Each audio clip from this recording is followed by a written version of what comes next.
Uma das músicas que mais marcaram a minha infância foi Imagine, escrito por John Lennon. Quem aqui é fã dos Beatles? Quem aqui já ouviu essa música, Imagine?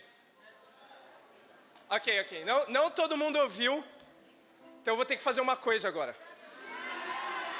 Vamos lá, Dani.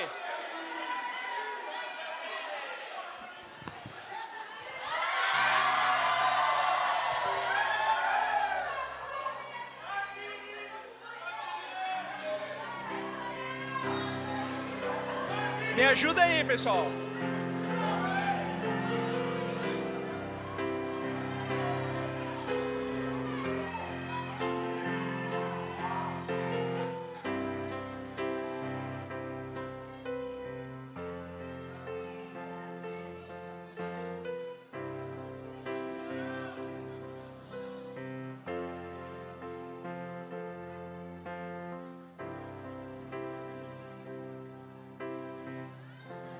Calma aí.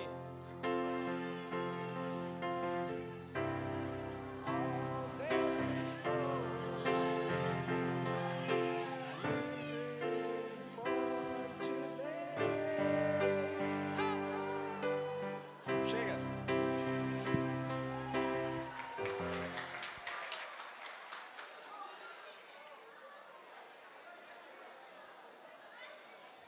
Amém. Eu espero que você não tenha vindo hoje no culto para ouvir John Lennon, e muito menos para me ouvir cantar. Mas eu quero trazer uma reflexão para nós como igreja hoje, a partir dessa música que é tão conhecida no mundo inteiro. A música chama Imagine. Eu vou traduzir alguns versos dela para o português. O próprio nome Imagine significa imagine. E ele começa a música assim: imagine que não existe o céu. O paraíso, ele está falando. É fácil se você tentar. Ele segue: sem inferno abaixo de nós, acima de nós, somente o céu. Ele fala: imagine todas as pessoas vivendo pelo hoje. Ele termina: você pode dizer que eu sou um sonhador, mas eu não sou o único. Eu espero que um dia você se junte a nós e o mundo vai ser como um só. Parece uma letra muito linda quando você ouve, ainda mais o significado. Concorda? E a letra em si, ela transmite uma mensagem. A mensagem pode ser resumida por duas palavras só e um ponto de interrogação. Inclusive, é uma pergunta que nós nos fazemos bastante no nosso dia a dia. A pergunta é: e se? E se não existisse céu? E se não existisse inferno? E se não existir hoje, no domingo da Páscoa, ressurreição? Então, o tema da nossa aula hoje é: e se?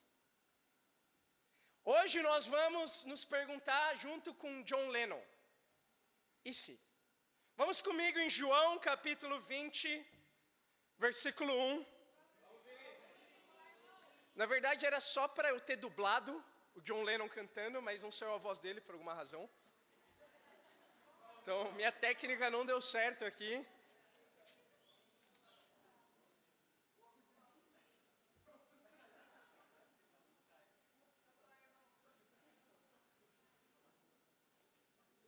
Eu queria que vocês achassem que minha voz era como a do John Lennon.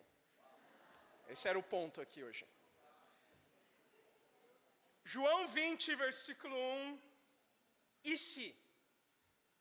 Olha só, fala: no primeiro dia da semana, bem cedo, estando ainda escuro, Maria Madalena chegou ao sepulcro e viu a pedra da entrada que tinha sido removida. Então correu ao encontro de Simão Pedro e do outro discípulo, aquele a quem Jesus amava, e disse: tiraram o Senhor do sepulcro, e não sabemos onde o colocaram. Pedro e o outro discípulo saíram e foram para o sepulcro. Os dois corriam, mas o outro discípulo foi mais rápido que Pedro e chegou primeiro ao sepulcro. ele se curvou e olhou para dentro, viu as faixas de linho ali, mas não entrou. A seguir, Simão Pedro, que vinha atrás dele, chegou, entrou no sepulcro, viu as faixas de linho, bem como o lenço que estivera sobre a cabeça de Jesus. Ele estava dobrado à parte, separado das faixas de linho. Depois o outro discípulo que chegara primeiro ao sepulcro também entrou. Ele viu e creu. Eles ainda não haviam compreendido que, conforme a Escritura, era necessário que Jesus ressuscitasse dos mortos. Então aqui nós vemos o domingo de Páscoa, de mais ou menos 2000 anos atrás. Domingo de Páscoa, assim como nós celebramos hoje essa manhã. Esse domingo foi um pouco diferente para Jerusalém, porque 3 dias atrás, um homem chamado Jesus Cristo, que se chamava o Messias, ungido, enviado por Deus para salvar a humanidade, morreu numa cruz. Ele foi humilhado, ele foi açoitado, ele morreu depois de ter sido separado de Deus pelos seus pecados e os meus. E finalmente, depois de horas agonizando na cruz, horas e mais horas, Jesus entregou o Espírito e morreu.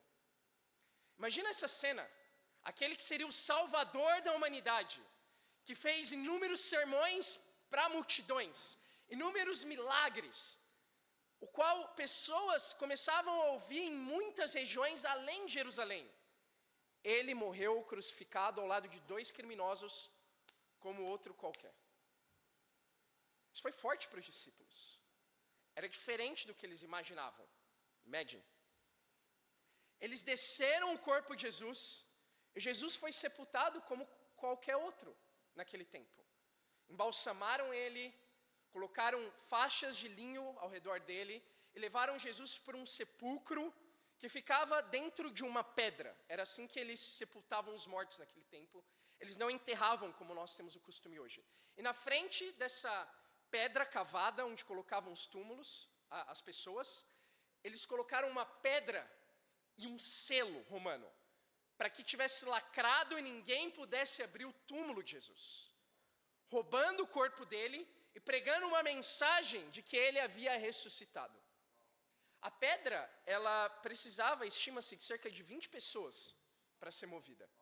Era uma pedra grande. Você tinha o selo romano, uma corda em volta da pedra para garantir que o sepulcro não foi violado. E além disso, você tinha guardas fazendo uma vigia a noite inteira. Mas eis que a Bíblia fala, em Mateus 28, que houve um terremoto, a pedra foi deslocada, um anjo apareceu e anunciou para as mulheres, as quais João descreve aqui, que chegaram cedo de manhã no túmulo, que Jesus havia ressuscitado. E é isso que nós celebramos essa manhã como igreja, domingo de Páscoa, a maior vitória de todas do cristianismo.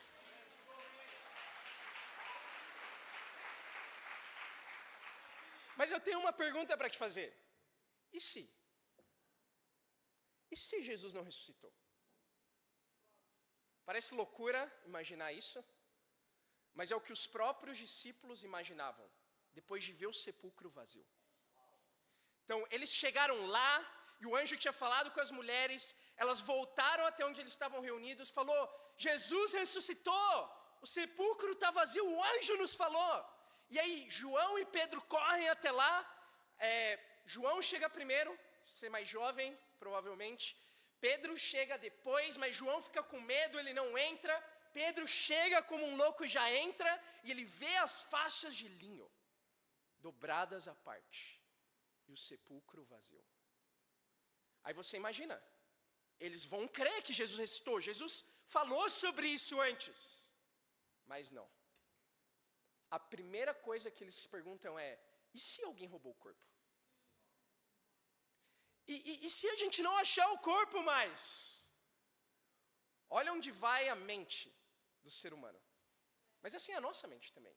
Temos muitos e se's na nossa vida. E se roubaram o corpo? E se Jesus não morreu na verdade?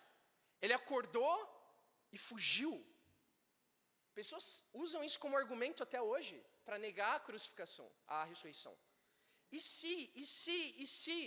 Então hoje nós vamos imaginar junto com os discípulos aqui num primeiro momento, que ainda não tinham compreendido o que estava acontecendo, nós vamos imaginar juntos com John Lennon.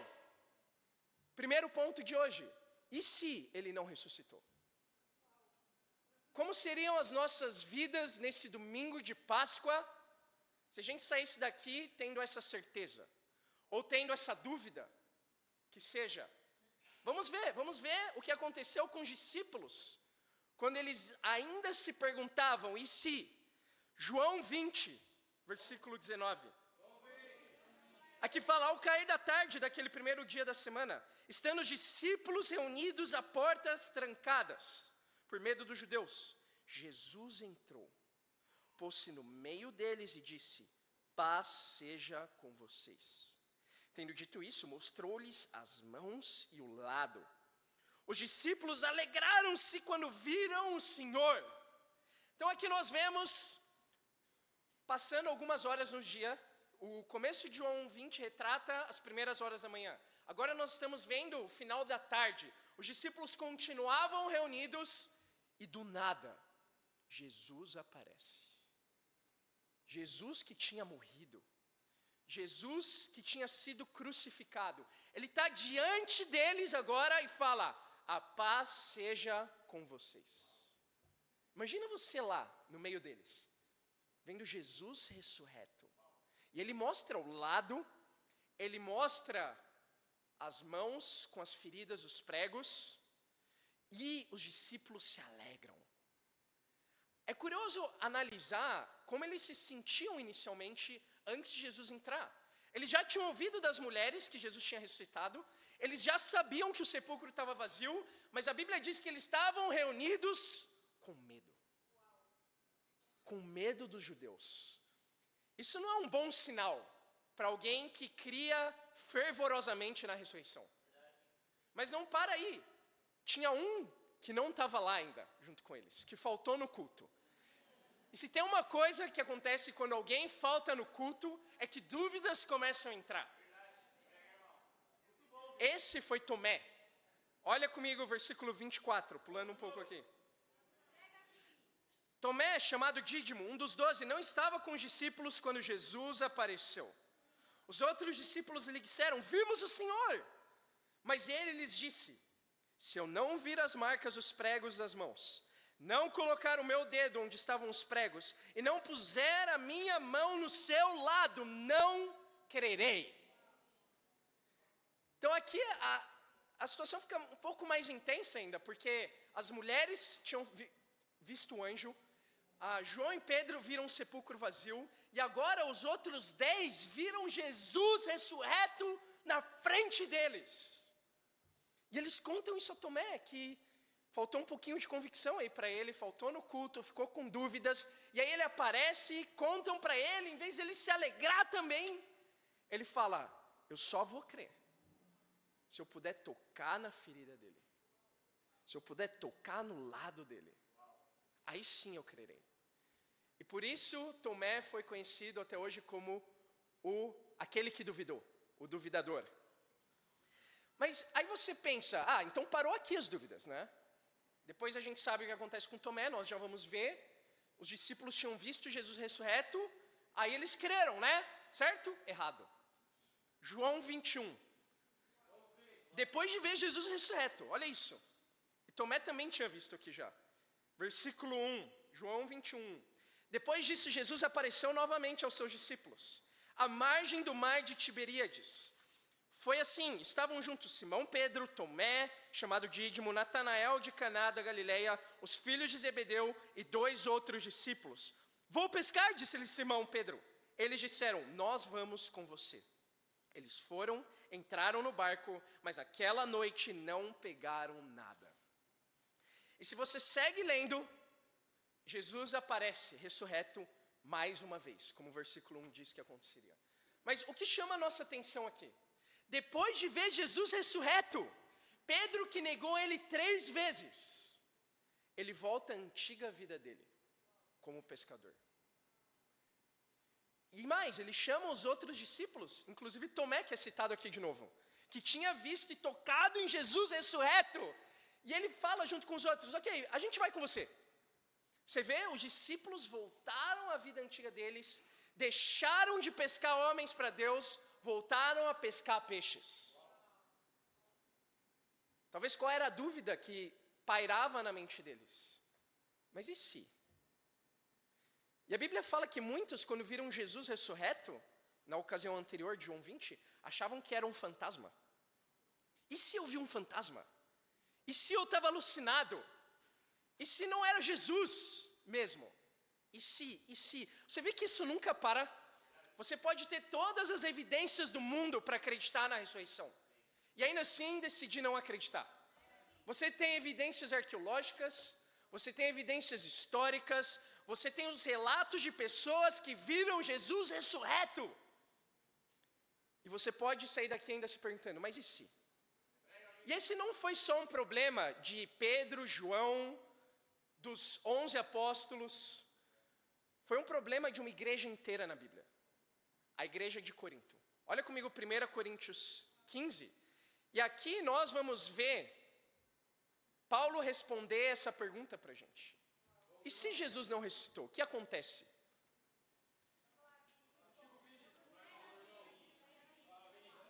Primeira Coríntios 15.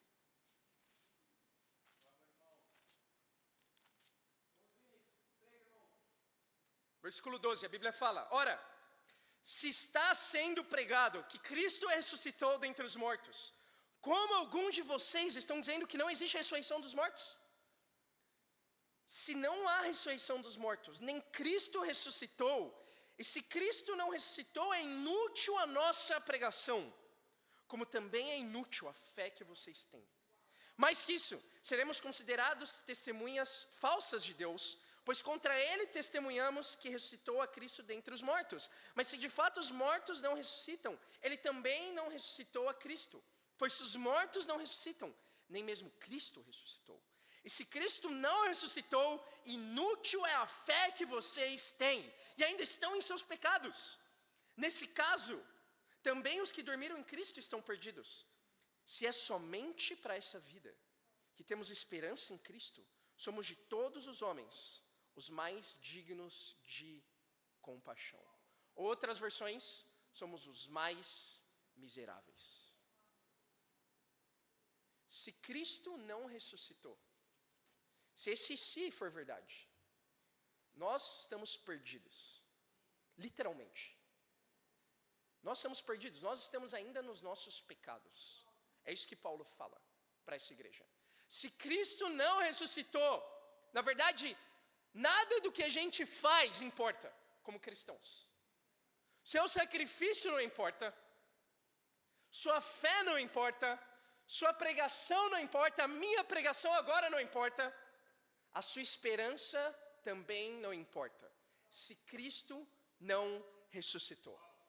Aqui nós tínhamos uma igreja que na verdade representava uma grande vitória do ministério de Paulo, pessoalmente. A igreja de Corinto, mesmo inserida em um meio completamente pagão, foi uma das igrejas que mais cresceu naquele tempo. Cresceu exponencialmente. Não só em números, mas os dons também cresceram, os dons do Espírito nessa igreja. E com eles, os problemas. Por isso Paulo escreve essa carta para a igreja em Corinto. Você tinha inúmeros problemas.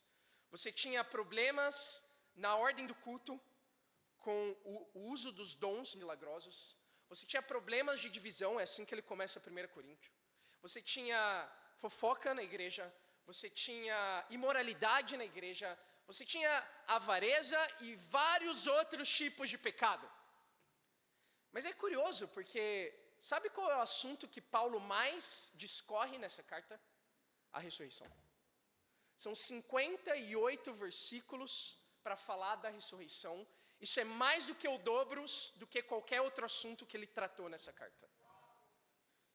Então, Paulo, ele tinha entendimento. Tem muitos problemas. A gente consegue resolver todos eles com uma coisa só. A realidade da ressurreição. Tem que ser a realidade dessa igreja. A a ressurreição de Jesus já era uma realidade em João 20. Mas não era uma realidade na vida dos discípulos ainda, dos apóstolos, especificamente. A ressurreição de Jesus já era uma realidade aqui, quando a carta de Corinto foi escrita. Mas não era uma realidade ainda para essa igreja. Eu tenho uma pergunta para te fazer. A ressurreição é uma realidade na sua vida hoje? Ou você tem vivido com e se? E se ele não ressuscitou? Talvez você não pense isso, mas você age da mesma forma que alguém que acredita nisso agiria. Como se o seu sacrifício não importasse. Como se a sua fé não importasse. Como se a sua pregação ou essa pregação, ou ainda a sua esperança não importasse. E se nós vivemos assim, ou se nós ainda damos espaços para esses, somos de todos os mais miseráveis. Essas foram as palavras de Paulo. A boa notícia é que o Paulo que escreveu isso foi um daqueles que viu Jesus com os próprios olhos. E ele ensina aqui a igreja que sim, a realidade da ressurreição é um fato. Não existe se mais. Jesus ressuscitou. O meu desafio é, para você, para de ouvir John Lennon e acreditar no que ele fala. Para de ouvir e acreditar em tudo que te falam por aí. É uma boa música, e tudo bem ouvir ela, nada contra. Mas olha como a gente crê facilmente naquilo que a gente escuta. E se John Lennon estava errado? E se ele tivesse acreditado, antes da morte dele, que a ressurreição foi um fato? Como teria sido essa música? Segundo ponto e último de hoje. E se ele ressuscitou? Essa é a nossa fé como cristãos, amém? Não existe se, mas ainda assim é bom levantarmos o questionamento para sairmos daqui ainda mais convictos. Eu vou te responder, e se ele ressuscitou? Então, nosso sacrifício importa, nossa fé importa, nossa pregação importa, e, na verdade, a nossa esperança importa. Na verdade, se Jesus ressuscitou, tudo isso aqui importa. O fato da ressurreição ser uma realidade na sua vida muda tudo, completamente. Sabe qual é a maior evidência da ressurreição? Na minha opinião, não é arqueológica, não é histórica. É a mudança na vida dos apóstolos. Depois que eles venceram esse si, eles passaram a crer naquilo que eles estavam vendo diante dos seus olhos. Vamos voltar em João 20 e ver essas mudanças que aconteceram. João 20, 26. João 20, 26.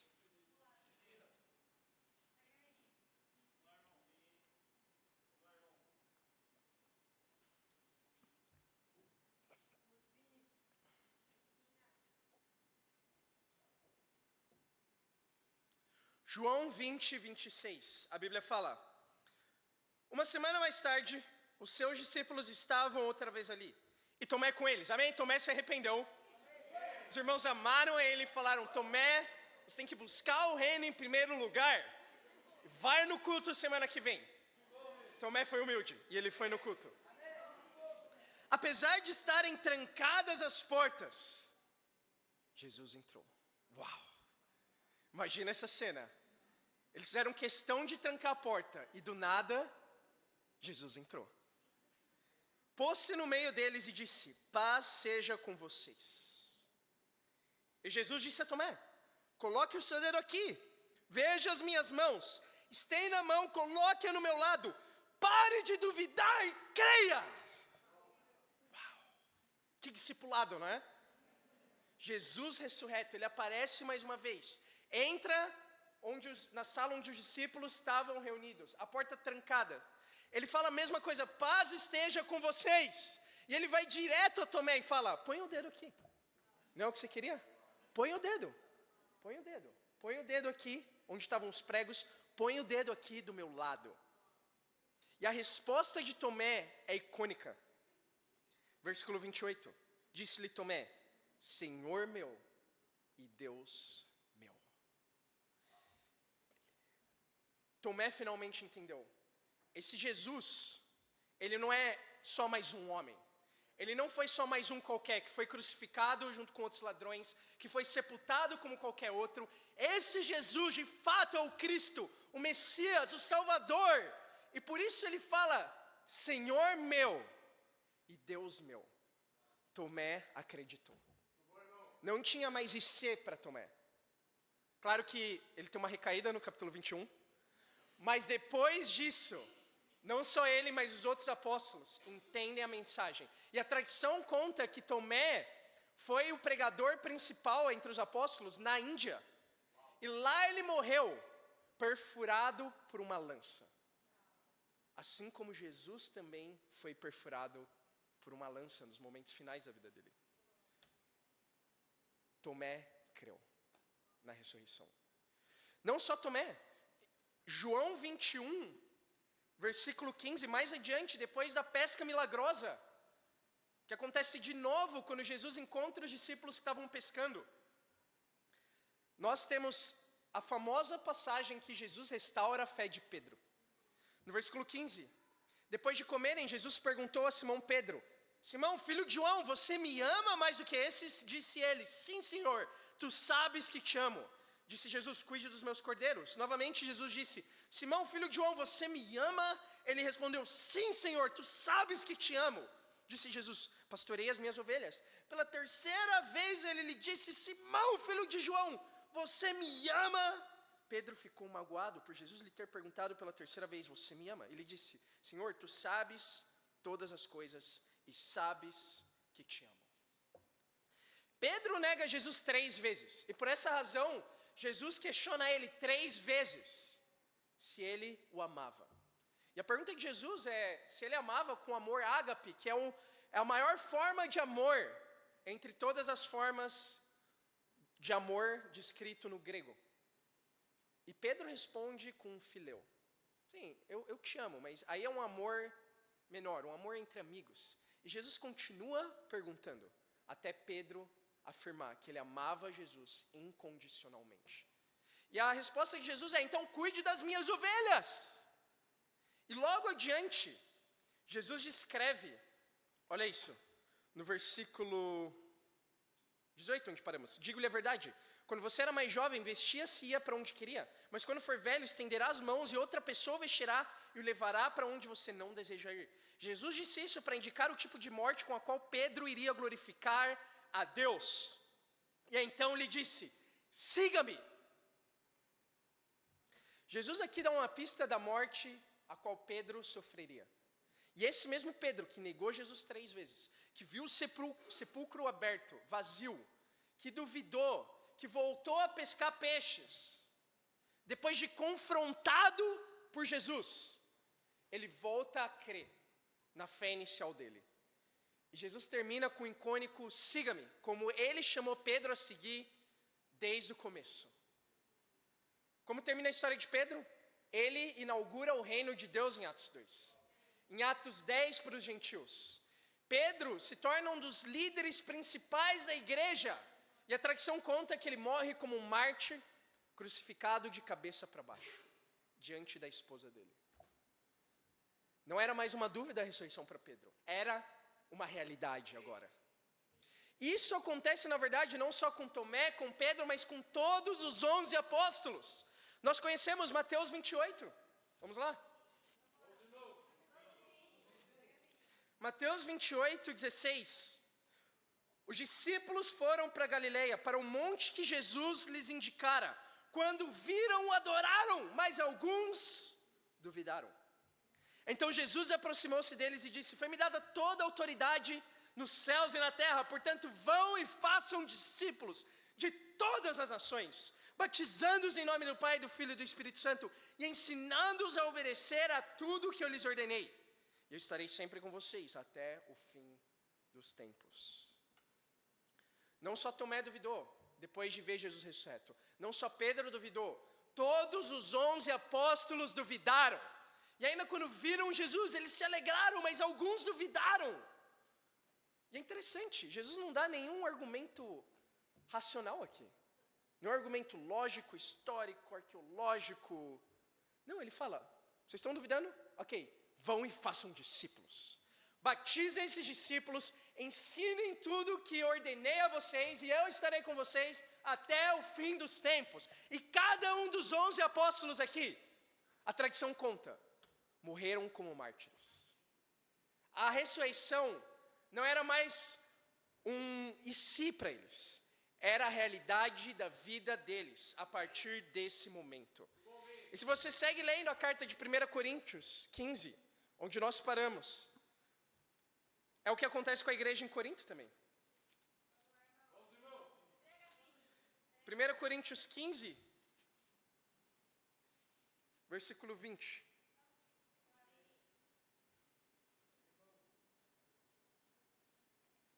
Olha o que Paulo fala. Mas de fato Cristo ressuscitou dentre os mortos, sendo ele as primícias dentre aqueles que dormiram, visto que a morte veio por meio de um só homem, também a ressurreição dos mortos veio da mesma forma como em Adão, todos morreram, em Cristo todos serão vivificados. Esse é o encorajamento de Paulo para a igreja em Corinto. Nós não somos os mais miseráveis de todos os homens, nós não somos dignos de compaixão, a nossa fé não é inútil, a nossa pregação também não, porque de fato Jesus ressuscitou dos mortos.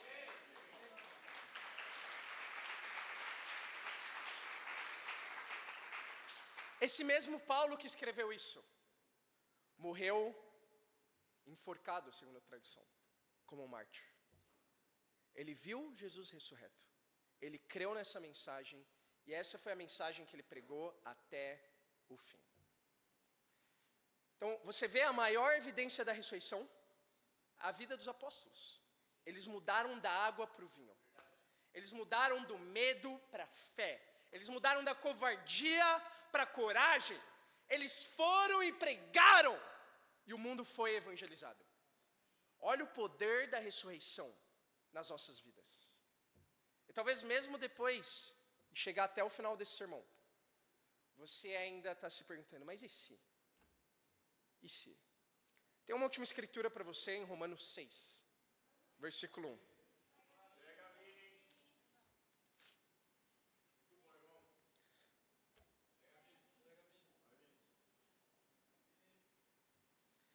Que diremos então? Continuaremos pecando para que a graça aumente? De maneira nenhuma, nós os que morremos para o pecado, como podemos continuar vivendo nele?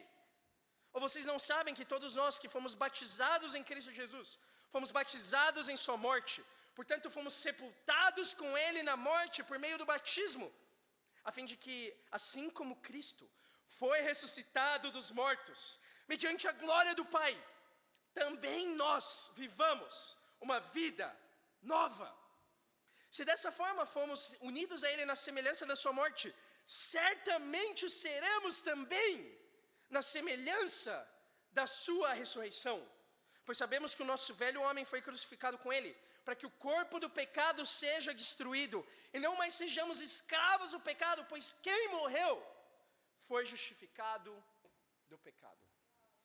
Aqui Paulo explica para outra igreja, a igreja em Roma, de forma bem simples, como o fato e a realidade da ressurreição transforma as nossas vidas como cristãos. Ele fala, antes vocês eram escravos do pecado, e agora vocês querem continuar vivendo da mesma forma? Vocês querem continuar brincando com aquilo que vocês já enterraram? Não, nós não estamos aqui para brincar de igreja, para brincar com o pecado, isso é algo sério. Porque quando vocês foram batizados, vocês morreram para a vida antiga, vocês foram sepultados assim como Jesus também foi, e vocês ressuscitaram um novo homem, uma nova mulher para uma vida nova. E aqui Paulo mostra para mais essa igreja, e para nossa igreja também, em São Paulo, qual é a maior evidência da ressurreição de Jesus? A maior de todas as evidências que Jesus ressuscitou é quando Ele te ressuscita. É quando Jesus ressuscita o seu casamento da morte. Quando Jesus ressuscita a sua família do caos, da divisão, da falta de amor e de perdão. É quando Jesus te ressuscita de uma vida vazia sem propósito e te dá uma vida plena, uma vida com propósito. É quando Jesus te ressuscita da morte que o pecado trouxe e te faz um novo homem, uma nova mulher. A grande questão é, como que nós vamos acabar com isso então? Você tem que ressuscitar. Você tem que morrer para os seus pecados. Você tem que ser sepultado nas águas do batismo, como Romanos fala. E você tem que, assim, ressuscitar para uma vida nova. O problema não está em crer intelectualmente nisso. O problema não está em se batizar nas águas. O problema está em se arrepender. Você só vai ver a certeza, o fato e a realidade da ressurreição na sua vida, uma vez que você se arrependa.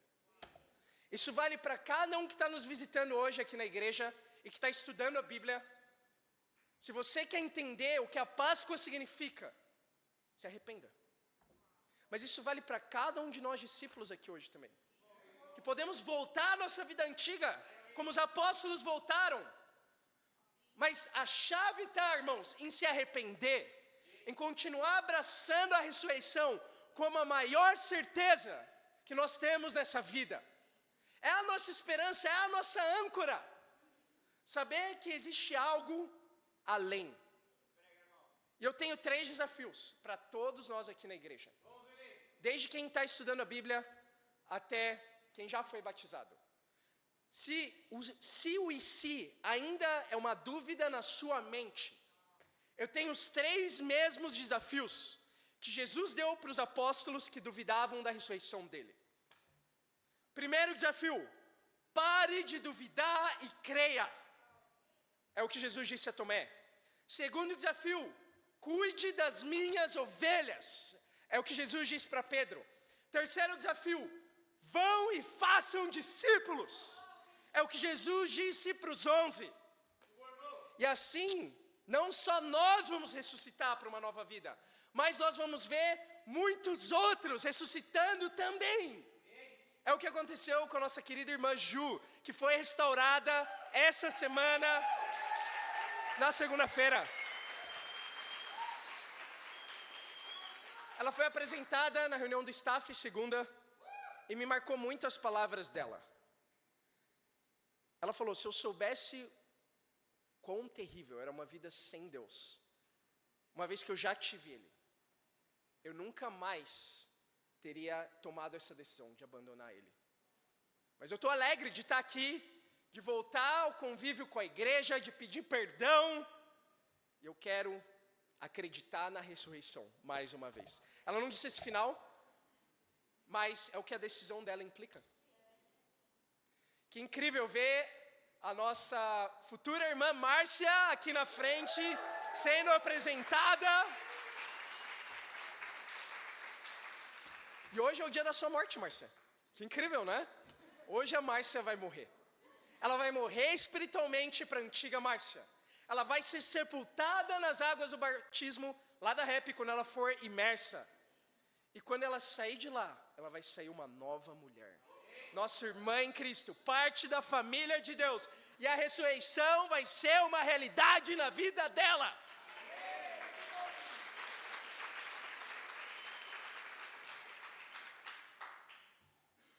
Eu quero terminar com Imagine de novo. Imagine. Mas eu não vou cantar dessa vez. Eu não vou pôr um playback. Eu vou fazer uma paródia. Eu vou adaptar um pouco. Tenho licença poética aqui. As palavras do John Lennon, frente ao que nós vimos hoje. Se a realidade da ressurreição é uma realidade na sua vida, então essas palavras vão fazer sentido para você. Imagine que exista o céu. É fácil se você tentar. inferno, sim, existe um inferno abaixo de nós, do qual Jesus morreu para nos salvar. Imagina todas as pessoas saindo daqui hoje e vivendo a realidade da ressurreição. Você pode dizer que eu sou um sonhador, mas eu tenho certeza que eu não sou o único. Eu espero que um dia, você nos visitando hoje aqui no culto, se junte a nós e o mundo será um só. Feliz Páscoa a todos, família, e para Deus seja a glória. Amém.